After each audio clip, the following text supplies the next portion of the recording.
Hey everybody, and welcome back to the channel. In this video, I'm just going to do an updated tutorial on building out my Proclaim slides. I'm going to be doing a full walkthrough. This is what I do for my church.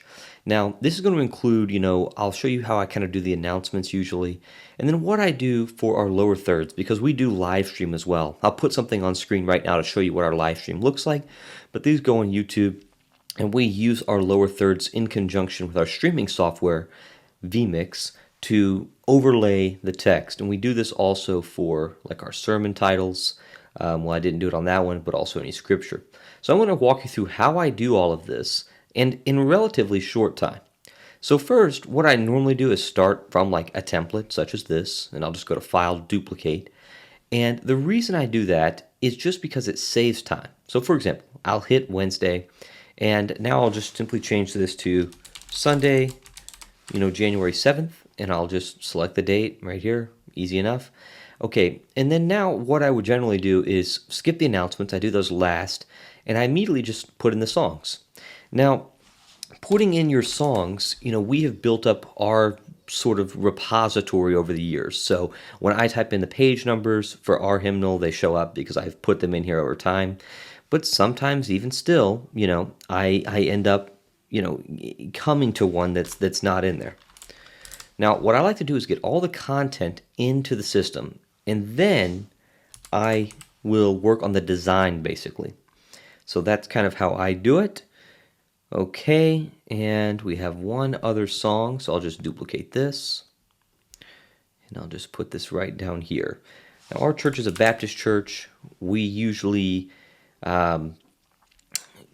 keep simple backgrounds. We're not doing anything super fancy with video backgrounds, although this one actually is a video background. I found it on Igniter Media. We'll talk about that shortly, but in any case, you can do more advanced stuff with the graphics and make them look visually different. For me, I keep it this way. All right, so what I also like to do is in this post-service loop, sometimes I will just either down here or we have a Sunday night service, and so I like to just build all of this right now. Yes, I could duplicate it, but on Sunday night, we usually don't put the sermon into it. So usually what I'll just do is group, and then I'll just say PM service. And this way I can just put our songs in here right here. Now, I'll tell you why I do this, so let me actually get the rest of these songs in here, and I'll tell you why I duplicate. The main reason for duplicating is one, yes, it does just save a little bit of time. I mean, you can go add item and do songs and all of that, and that will work, by the way. I have noticed in the past few days there is a little bit, sometimes it kind of slows down when I'm searching. So if that happens, if it just keeps loading forever, what I found is to just clear out the search. If you just clear out the search and bring it back, it'll come back. All right, so and then I could just minimize that.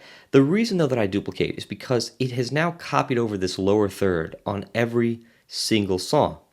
Now, just to show you, if you don't have this already, what I'm going to do is reset this. I'm going to restore original. So, by default, if you're using lower thirds, and if you need a tutorial on that, I already have a tutorial. I'll link it below, or you should see it in a card right now. However, this is the lower third, meaning if I was to overlay this to my streaming software, I would see this full screen. I don't, it's not a lower third right now. What I do to fix this is go to Background, Browse Media, and then over here on the left, just scroll down until you see lower thirds. Now I have two filters. I have song and lower thirds, so it's showing me all the ones, all the options here. Now in my case, we primarily use this one, but that's not to say you can't use any of these other ones. You could even build custom ones too. And I've done some of that. And then usually what I'll do is just kind of fix this a little bit. And I don't want this song number up here, so what I usually do is just delete it by pressing the delete key on my keyboard.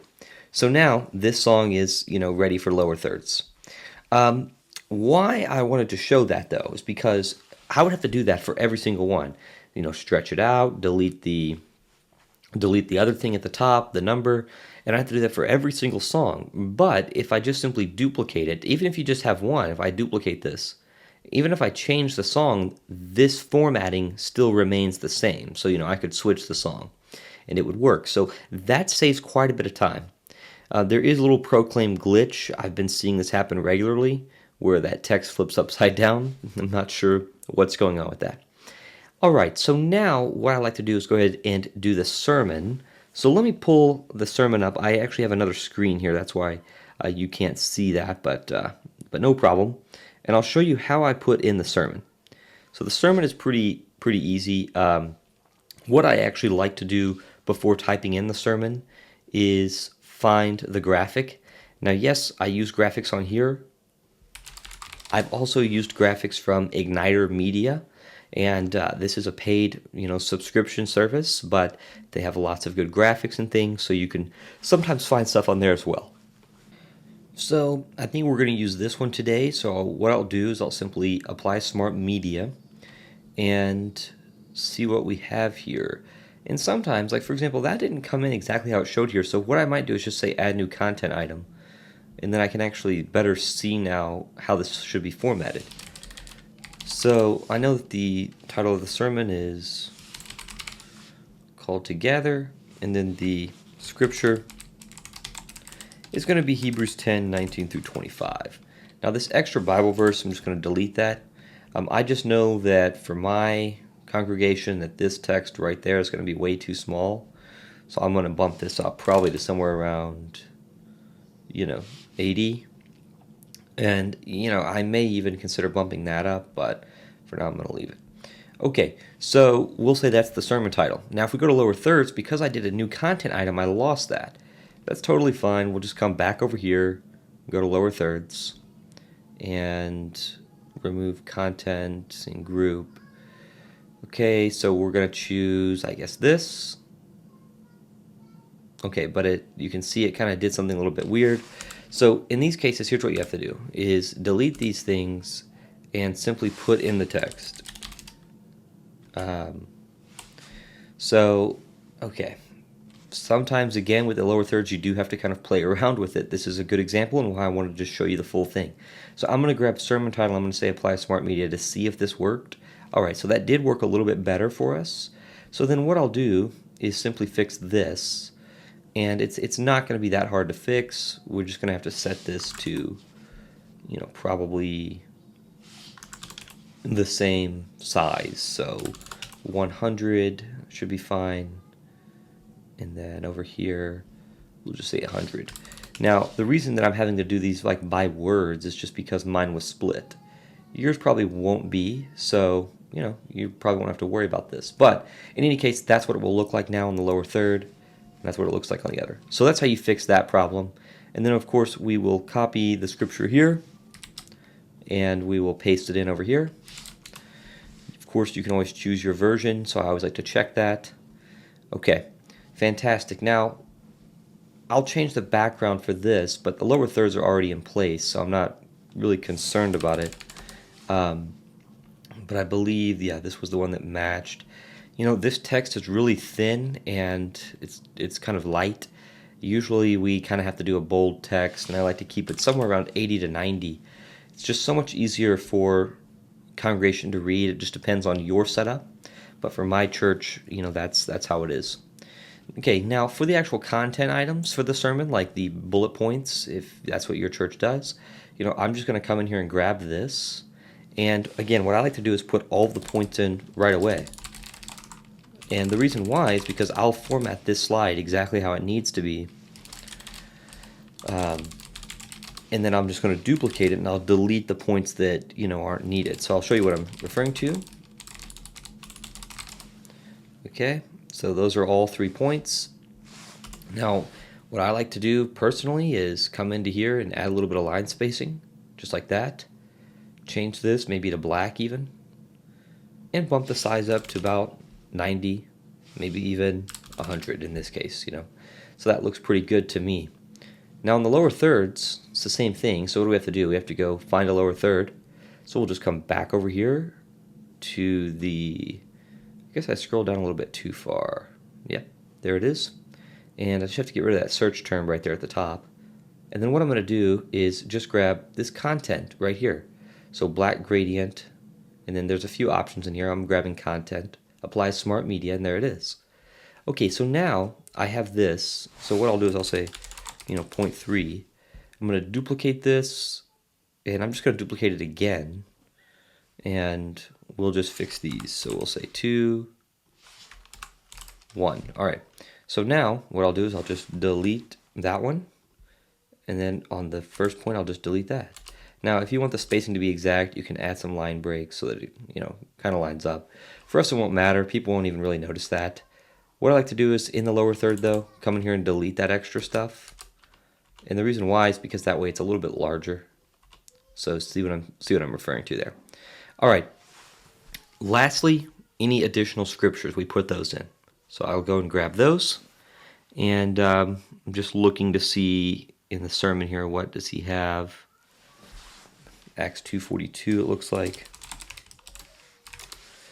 Okay, and I'll skip through some of this possibly in the editing. I understand this part is probably not as useful. So that looks like the only additional scripture. The very last thing is that somebody wanted to have a video being played during the service.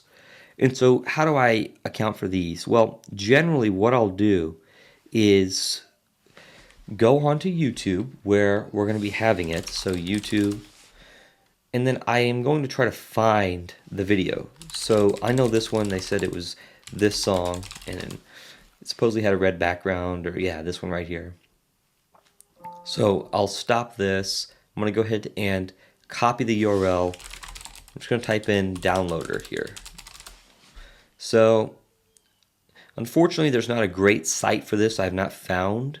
I just kind of have to click on some of these and just hope that, again, nothing bad pops up. I have had some instances of that, so I just want to warn you. With these sites, they are, kind of doing ads and things. But in any way, that's no problem. We'll survive. So I'll click this, and a lot of times when I click this, a pop-up happens. So that's kind of what I'm on the lookout for here. But yeah, usually it just kind of is gonna kind of just do this, and then it will download in a second. So while we're waiting on that, then what I'll do is I'll start coming back into here. Oh, I think it just finished actually. So it said download. Okay. So yeah, this is what I'm talking about, where like these ads will come up. This is just a pop-up ad. The true download is right here.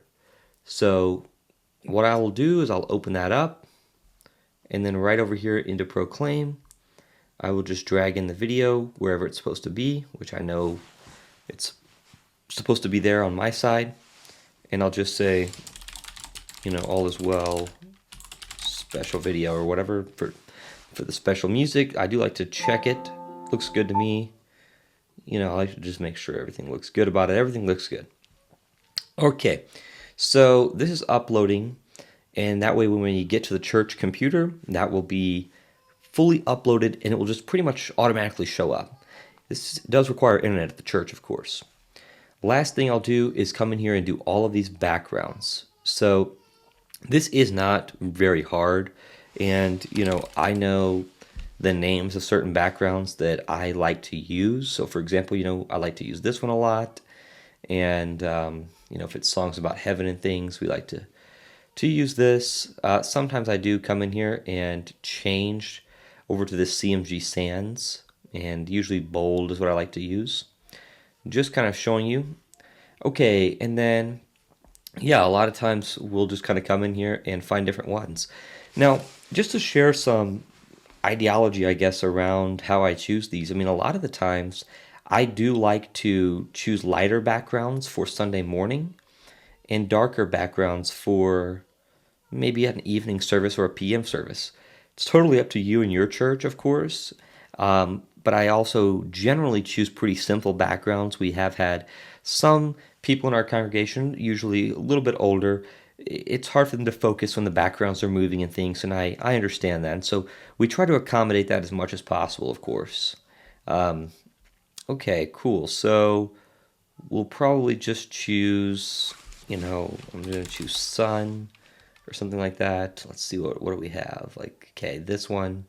And so there was a moving option there, but I just decided to choose the other one. Okay, so 100 maybe.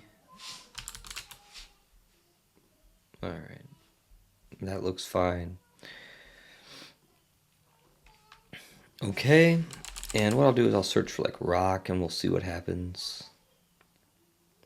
Yeah, this one looks cool, I think. Let's see how it looks.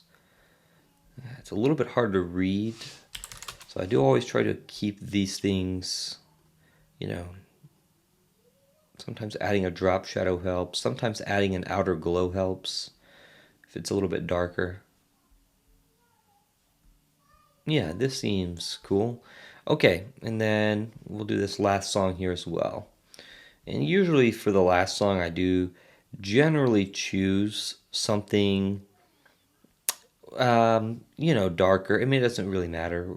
We usually sing just a couple verses of it anyway. So we'll just choose that. I do like to, where possible, use the bold. It just makes it a little bit easier to read. All right, and we'll do the same thing on these. So I'll just kind of choose some backgrounds and go from there. Sometimes if I'm just not finding one, I just kind of choose up here, and just see what I can find. But geometric ones, and at this point, yes, I am just kind of rambling as I'm picking through the backgrounds, but I just want to show you the full process because it really doesn't take as long as some people think. And that's a good thing. That's what I love about Proclaim is that it's easy, and that once you kind of get a template set up just like this, then it's going to work pretty well. Now, we had this video in here that was saying Happy New Year. I'm going to delete that. We don't need that anymore. And then what I'm going to do lastly is just come look through these up here and just make sure everything is good. Everything so far looks good. I'm not seeing any issue. January 9th, yeah, perfect. So I just want to make sure there's no announcements in here, that, for example, are already passed. Lastly, I will simply come into here and do content, browse, and then I'm just going to look for a welcome, because I'm going to change out when we've used that for a couple of weeks. Usually I will use these for a couple of weeks at a time, and then we'll switch them out. So I'll just find a nice welcome video, and there's a lot that you can do, This one looks okay. Let's see if there's just any other one that we might want to try. Yeah, let's use this one here. So usually the church name,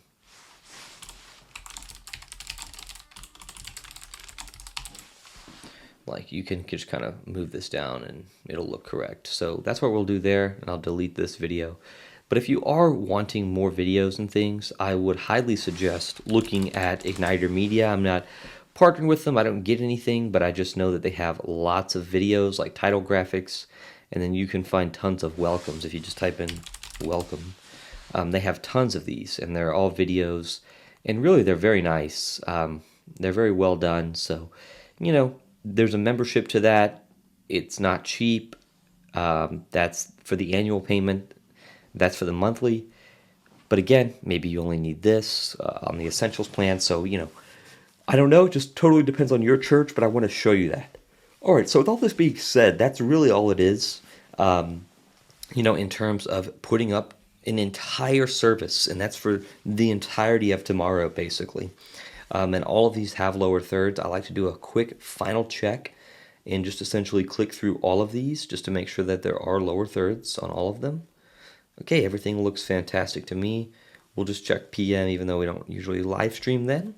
And yeah, everything looks good. So with that being said, thanks for watching the video. If you have any questions about Proclaim, or if you want to get a free trial, you can use my link below. I believe that I do still get a little bit of credit for something if you do sign up using my link, even if you just get a trial, actually. So use my link if you can. It does help support the channel and me making other videos. And lastly, if you need a church website, check out the link that I've also put in the description, because I'll show you how to basically get a very inexpensive church website that I've essentially already built for you and written all the content. You just have to put in your information, such as your church name, address, phone number, those things. In any case, thanks again for watching. God bless. Take care. Hope you have a fantastic rest of your week.